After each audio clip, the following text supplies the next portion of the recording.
अस्सलाम वालेकुम डॉक्टर साहब, कैसे हैं आप? ठीक हैं? अल्हम्दुलिल्लाह, बताइए कैसे? अल्लाह का शुक्र। Thank you so much once again कि इट्स हेक्टिक के all the way from Karachi आना फिर LIC में सेशन लेना और आपने बताया कि आप 3 1-to-1 भी ले चुके हैं। उसके बाद मैं आपको करने के लिए आ गया मेरी। Thank you so much. So basically ये एक ऑरिजिन की पॉडकास्ट की सीरीज़ है और this is the series of layman series. So मुझे पता चला कि आप आ रहे हैं हैदराबाद और काफ़ी सारे कॉन्फ्लिक्ट्स थे मेरे खुद की भी, मेरे कुछ फ्रेंड्स की भी, हमारे व्यूअर्स की भी, तो जिस वजह से आपका थोड़ा सा इसकी वजह से स्पेसिफिकली आपका टाइम चाहिए था। बस इस 20 से 25 मिनट में हम आपसे ये जानेंगे कि व्हाट इज़ IP, लॉ क्या है, स्टार्टअप्स के लिए ये सारी बातें हम करेंगे। बट उससे पहले कि आई नो कि आप थके होंगे तो एक छोटा सा गेम शुरू करता हूँ मैं। गेम आपके लिए प्लान किया है। सो गेम सिंपल सा है, कुछ IP और से इंटेलेक्चुअल आपकी चीज़ों के हवाले से मैं कुछ क्वेश्चन बोलूँगा, आपने उन क्वेश्चंस का वन वर्ड में आंसर देना होगा, ठीक है? सो सबसे पहले है कि what is IP if a movie, तो आप उसको टाइटल क्या देते हैं? What if IP was a movie? कि IP अगर कोई मूवी होती तो आप उसको क्या टाइटल देते हैं? Intangible.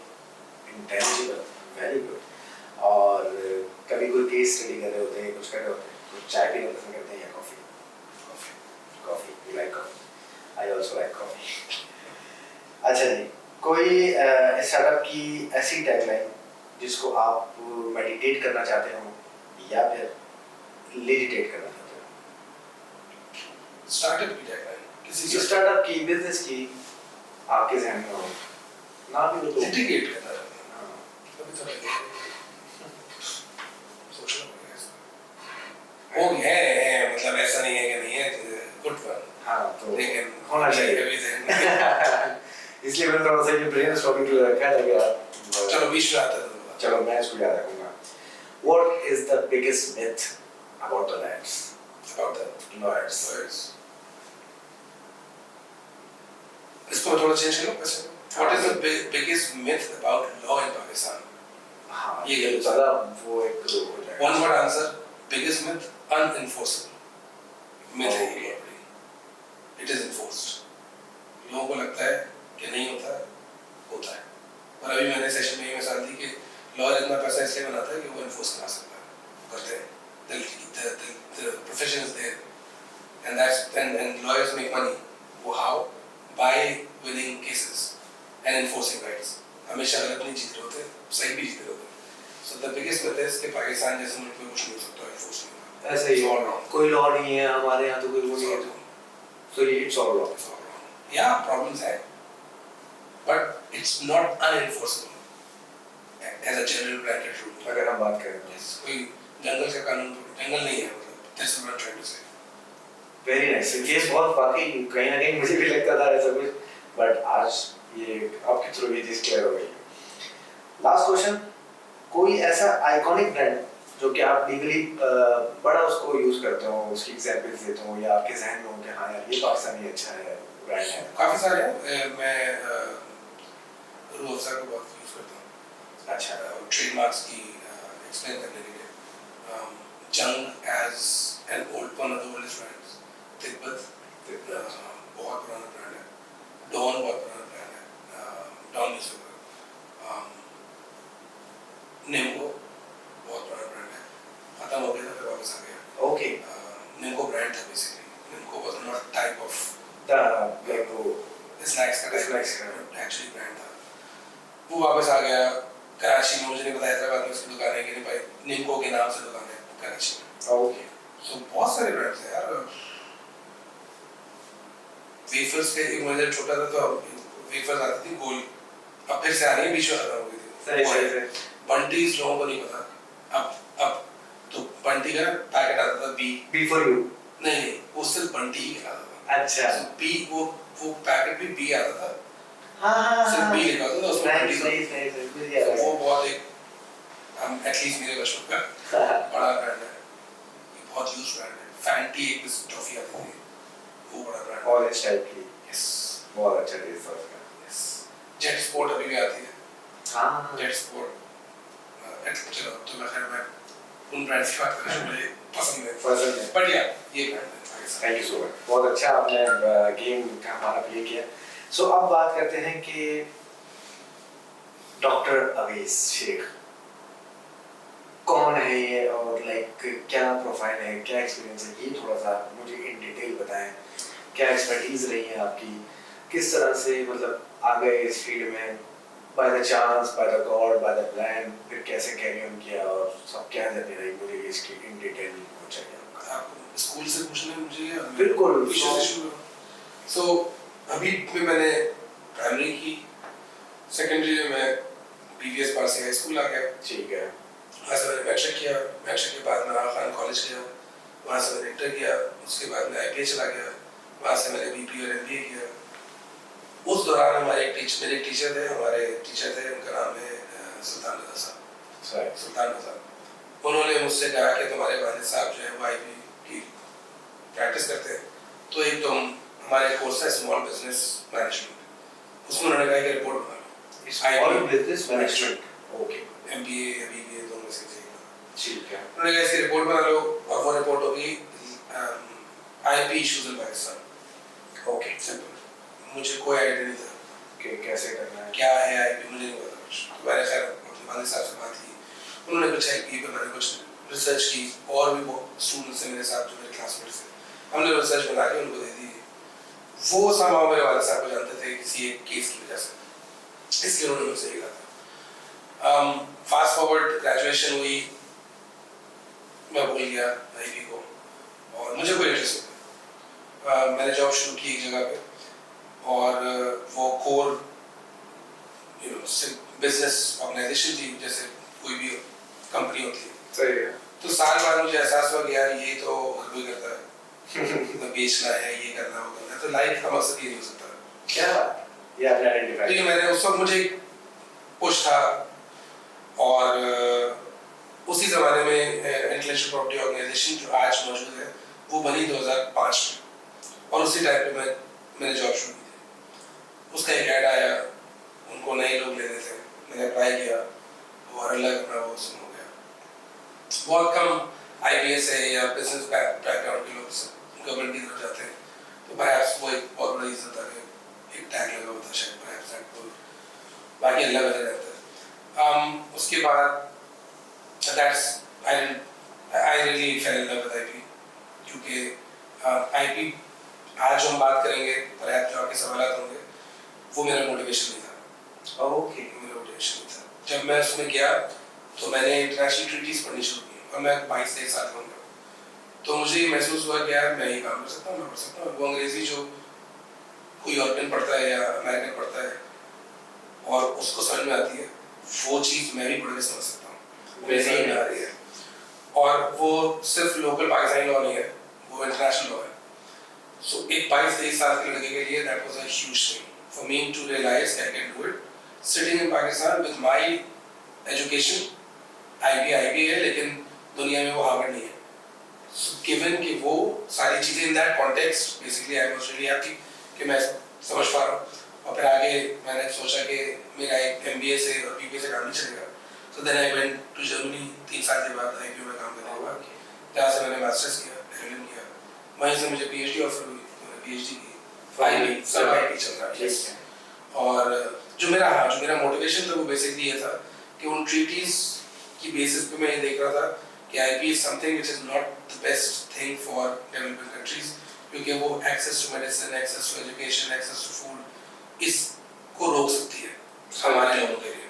So that was my huge motivation.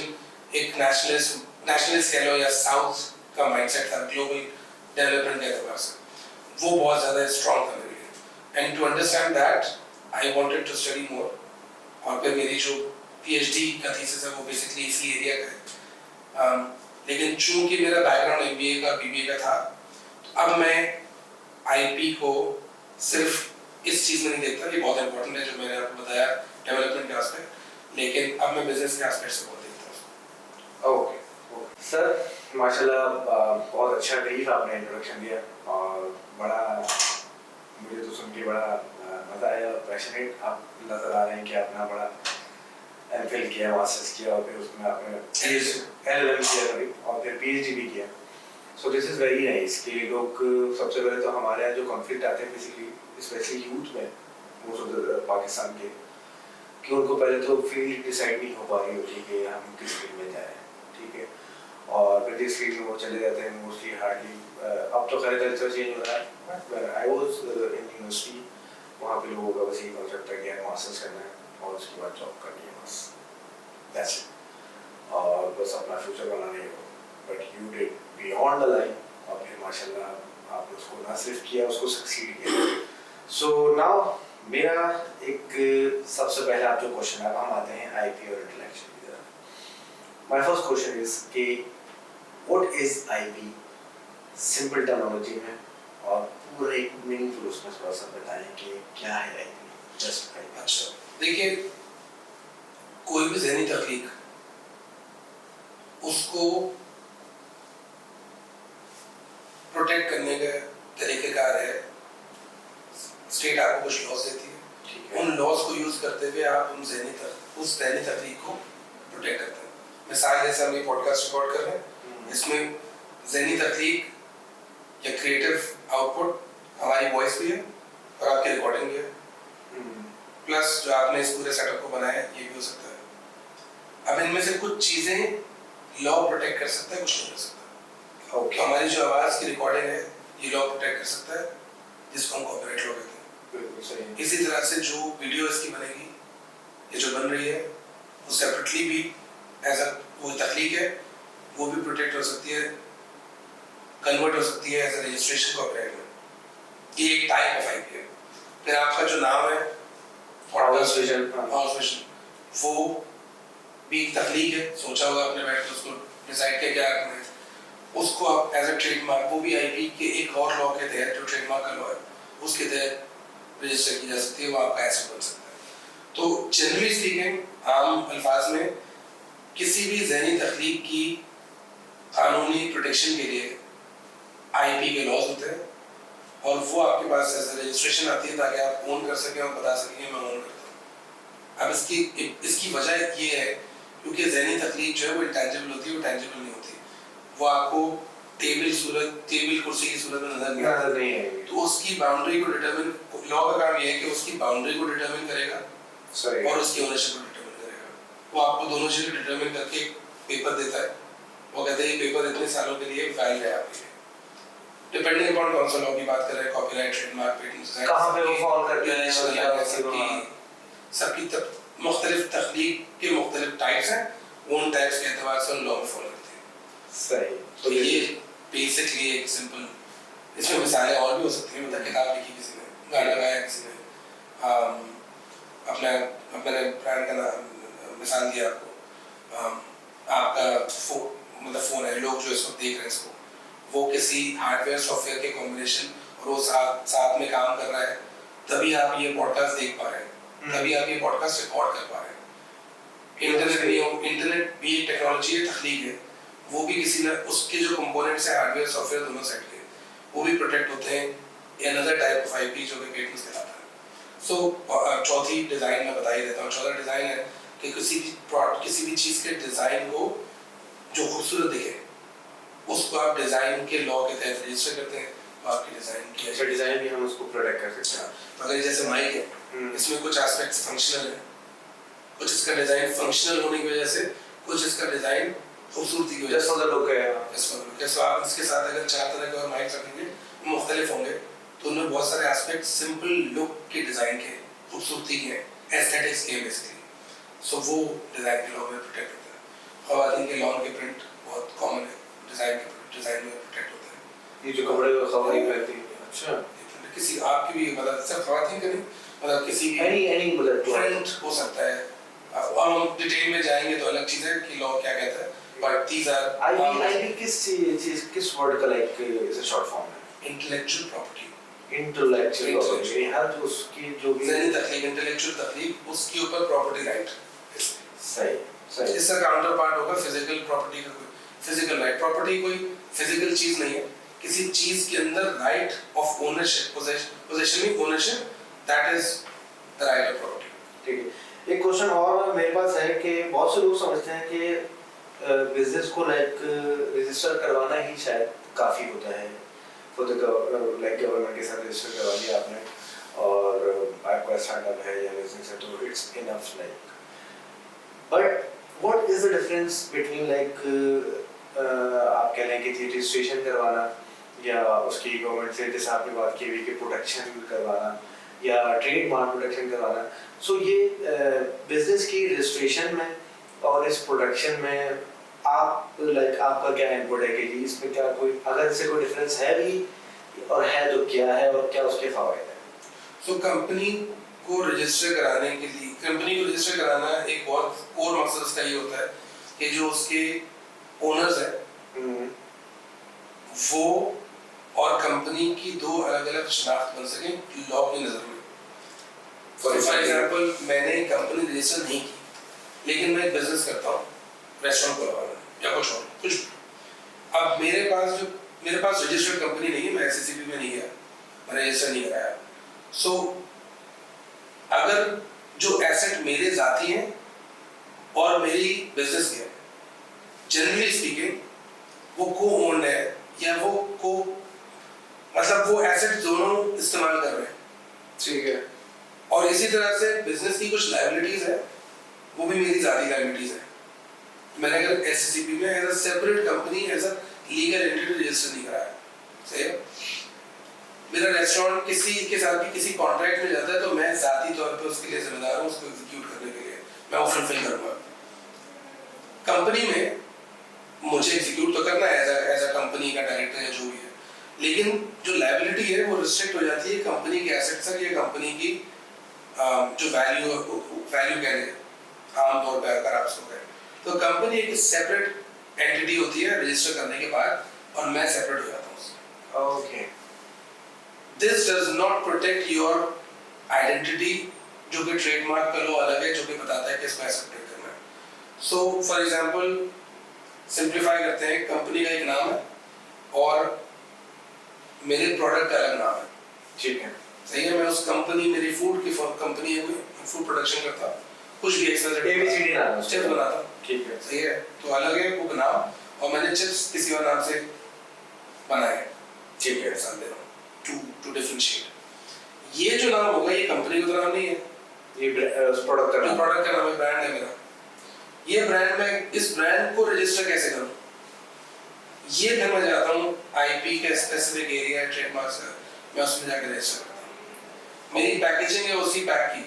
उसका एक खूबसूरत सा मैंने उसको कलर दिया है उसमें कहीं चिप्स बनाया है कहीं पर नाम लिखा मैंने खूबसूरत सा मैं उस पैकेजिंग की पूरा जो आर्ट वर्क है मैं उसको रजिस्टर करना चाहता हूँ प्रोटेक्ट करना चाहता हूँ मैं उसको कॉपीराइट में रजिस्टर करा सकता हूँ मैंने उस चिप्स को कैसे बनाया उसकी रेसिपी क्या है या उसको मैंने एक्सपायर्ड तरीके से सो वो मैं perhaps not necessarily but perhaps शायद मैं किसी तरह से उसको पेटेंट में रजिस्टर कर सकता हूँ शायद ये चिप्स बेस्ट मिसाल नहीं है पेटेंट्स के लिए सो प्रोडक्ट सेपरेट होता है आपके बिजनेस से खुद बहुत अब आपका ये सवाल हो सकता है कि बहुत सारे बिजनेस में बिजनेस का नाम और प्रोडक्ट का नाम या सर्विस का नाम सेम ही है खास से बोला था ये वाला सो उस केस में आपके बिजनेस का नाम आपका बिजनेस रजिस्टर हुआ है अलग एससीसीपी के साथ एक लीगल एंटिटी के तहत ये अलग रजिस्टर एक आइडेंटिटी बन गई अलग और यही नाम से आप एक सर्विस बेच रहे हो फॉर एग्जांपल वेबसाइट बना रहे हैं या आपने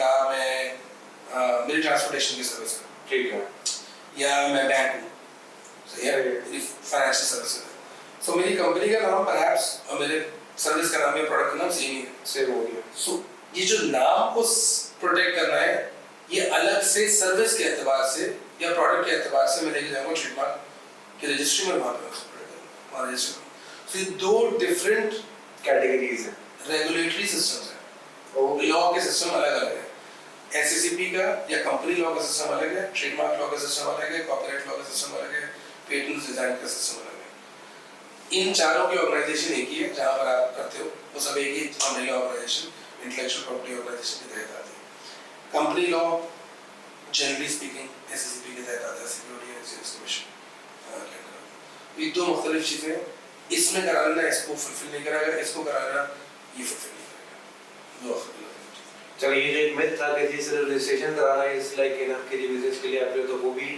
क्लियर हो गया और ट्रेडमार्क का वाला वो भी क्लियर हो गया कि दिस इज लाइक अदर एक हम ये कह सकते हैं कि फंडामेंटल एलिमेंट्स हैं क्योंकि अलग अलग प्रोडक्ट्स के हाँ ये दोनों चीजें जरूरी हैं। एक चीज मैं यहाँ पे बस क्लैरिफाई कर दूं कि कुछ ऐसे टाइप्स ऑफ आईपी जो रजिस्ट्रेशन कराना जरूरी नहीं है, लेकिन नहीं कराएंगे तो नुकसान होगा। वो क्या?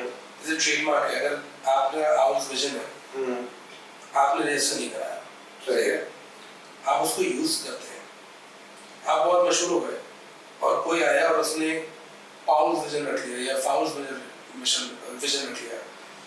सो बहुत सारे केसेस में आप अगर रजिस्ट्रेशन नहीं कराते तो आपको कोर्ट में थोड़ा मुश्किल हो जाएगा ये प्रूफ करना कि आप एक्चुअल क्रिएटर थे इस नाम के और आप इसके ओनर हो, ये आपको प्रूफ करना है ओके कोर्ट के केस में। जबकि आप अगर रजिस्ट्रेशन करा लेते हो तो पहले ही प्रूफ है।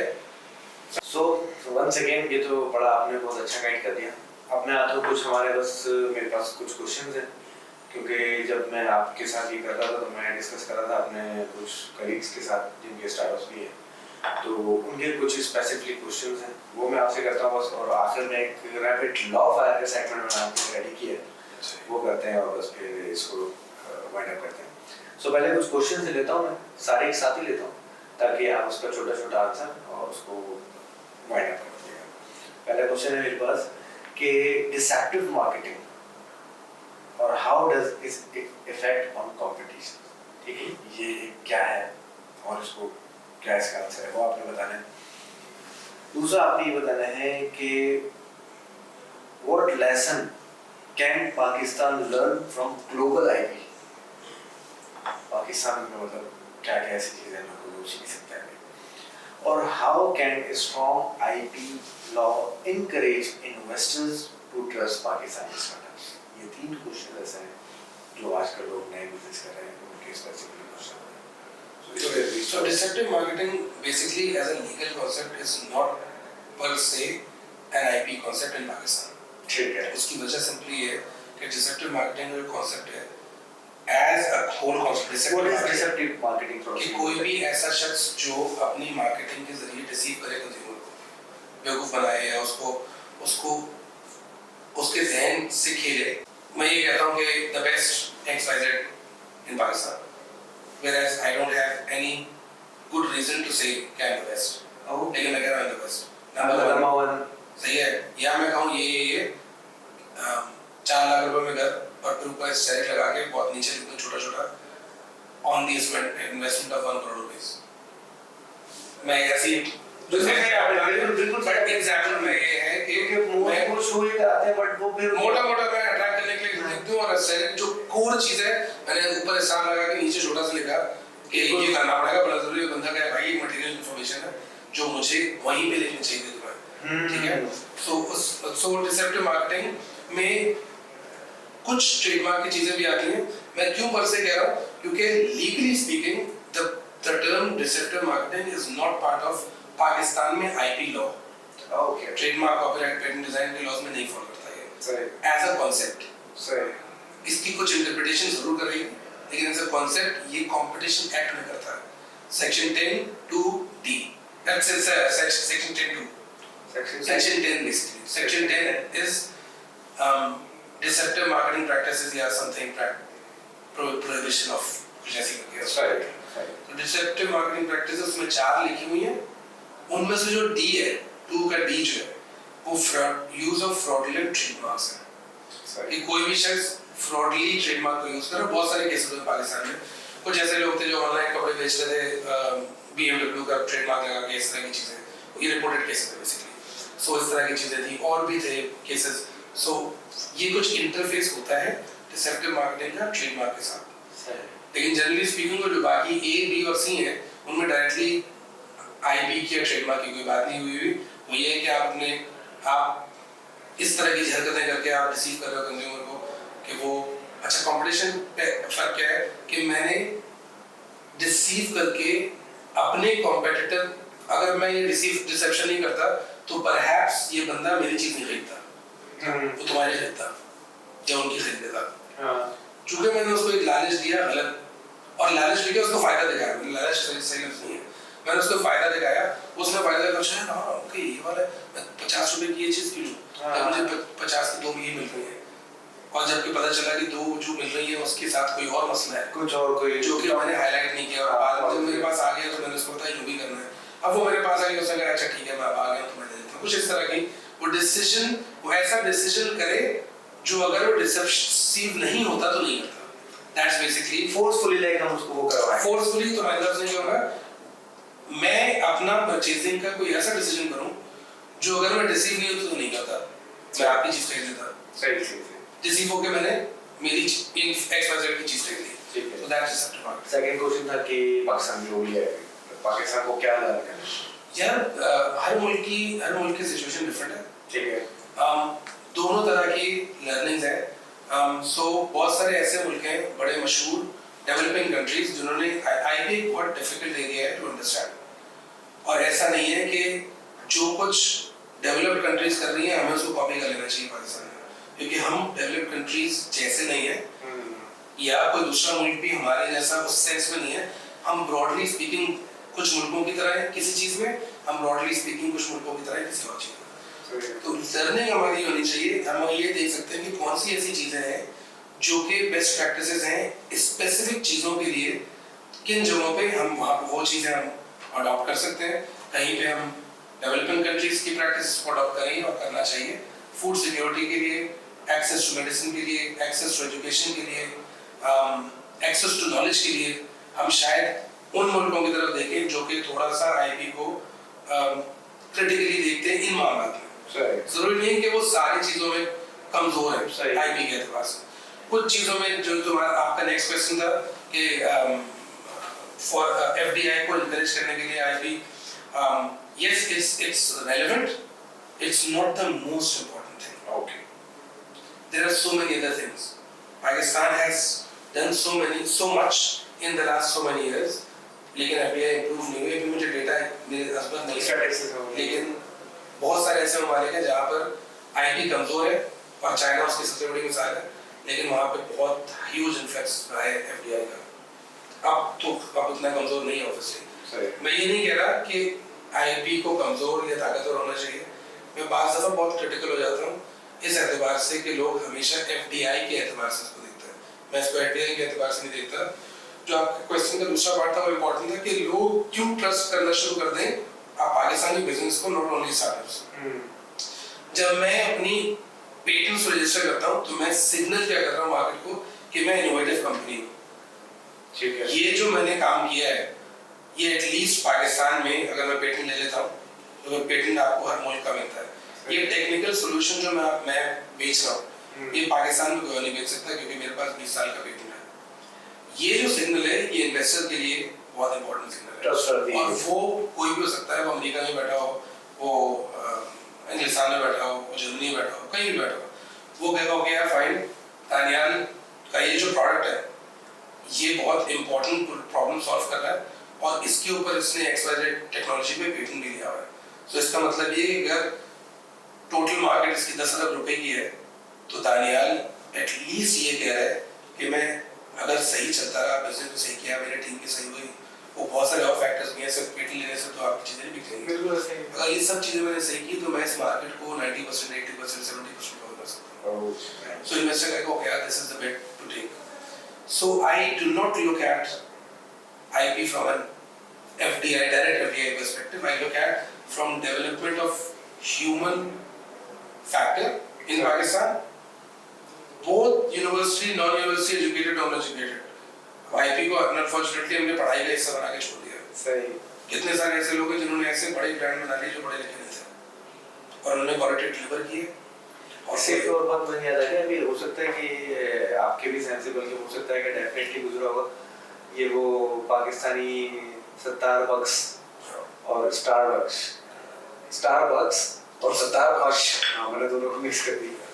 तो ये हुआ था, एक केस भी हुआ था जिसमें स्टारबक्स ने केस किया था और फिर वो जीत भी गया। सो मेरे अकॉर्डिंगली मुझे ऐसा लगा था कि शायद नहीं होना चाहिए था क्योंकि केस नहीं होना चाहिए। हाँ, स्टार का डिफरेंट नेम और स्टारबक्स का डिफरेंट नेम, बट अब वही बात है कि आप प्रॉपर्ली बताएंगे कि क्या हुआ, कैसे हुआ और वो कैसे जीत गया। तो इसको थोड़ा सा यार मुझे बहुत इंसाइट नहीं है, मैंने बहुत कोशिश की इसका डिसीजन ढूंढने की, मुझे तो नहीं मिला। और जो भी लोग सुन रहे हैं अगर उनके पास है तो मुझे भी शेयर कर दो सही है। डिसीजन। आपको लगता है क्या कि क्या हुआ? उसकी मुझे ये कोई 2000 पता नहीं 2014 15 16 17 कुछ हाँ, ऐसा सही इस वक्त का टाइम की बात है। मैंने अखबार में पढ़ा था सही ये है। ऐसा कोई कैफे, मैं उस वक्त जर्मनी में था। आई थिंक लाहौर में था शायद। ये कराची में था। कराची में था। कराची में था, अब्दुल्ला शाह खाजी के बिल्कुल ऑपोजिट। सो बेसिकली ट्रेडमार्क का केस है और ट्रेडमार्क के बहुत सारे फैक्टर्स होते हैं, हम उसमें नहीं जा सकते, बहुत छोटी पॉडकास्ट है। सही है। सो उसमें बेसिकली मसला ये था कि उसने बहुत ही मिलता जुलता नाम रखा। सही है। प्लस उसने जो मुझे याद पड़ रहा है कि उसके जो ओरिजिनल विजुअल्स थे उसके, वो भी सिमिलर थे। लेकिन मजे की चीज ये थी कि आप जो भी स्टारबक्स को जानते हैं ना, उसके लिए वो कंफ्यूज तो नहीं हो रहा था। ये डिसेप्टिव मार्केटिंग तो नहीं थी ऐसा, या डिसेप्शन तो नहीं था इसके अंदर ऐसा, राइट? सो मैं देख रहा हूँ एक बंदा है जिस ओरिजिनल स्टारबक्स में एक मरमेड है जो एक औरत है, फीमेल है। सही है। जेंडर डिफरेंट है। इसमें मैं एक बड़ा हट्टा कट्टा मूछ वाला आदमी देख रहा हूँ, बिल्कुल डिफरेंट है। तो वो भी डिफरेंट है और पर्पसफुली डिफरेंट था। मतलब एक तो जिसने भी ये बनाया उसने पर्पसफुली उसको डिफरेंट तो बनाया, लेकिन उसने सिमिलर भी बनाया एट द सेम टाइम। मेरे लिए एक पैरोडी थी, मैं उसको पैरोडी में लिख रहा था। और ट्रेडमार्क लॉ में पैरोडी एक स्ट्रॉन्ग चीज, एक पूरा कॉन्सेप्ट है पैरोडी। अच्छा। पूरा कॉन्सेप्ट है और इसमें यूएस के केस लॉज मौजूद है, सुप्रीम कोर्ट तक आई थिंक है। लुई वुइटन, चुई वुइटन बेसिकली एक ब्रांड था कुत्तों के टॉयज का जिसको च्यू कर सकते हैं। तो ये केस रिपोर्टेड भी है, सही है, but not going to that. तो ये पैरोडी थी और पैरोडी की सबसे इम्पोर्टेंट बात ये होती है कि parody has to remind the originality. Exactly जो उसको देख रहा है, अगर वो रिमाइंड नहीं हो रहा तो पैरोडी नहीं हो सकती। So this is an interesting part. और मेरे लिए तो हमेशा का एक बहुत ही इंटरेस्टिंग मजे का केस था और मुझे लगता था हमेशा कि अगर सही लॉ इंटरप्रेट हुआ तो ये 17 वर्ष चले जाएंगे। अगर ये जीत गए तो इंटरेस्टिंग, मैंने केस नहीं पढ़ा। चलो, thank you so much doctor साहब, आपने बहुत अच्छा टाइम दिया, बहुत अच्छी आपने इन्फॉर्मेशन दी। और आई होप कि जिस तरह मेरे कॉन्फ्लिक्ट्स और मेरे कुछ चीज़ें हैं, बल्कि काफ़ी सारी चीज़ें क्लियर हो गई हैं, होप के लिसनर्स के भी वो चीज़ें क्लियर हो गए।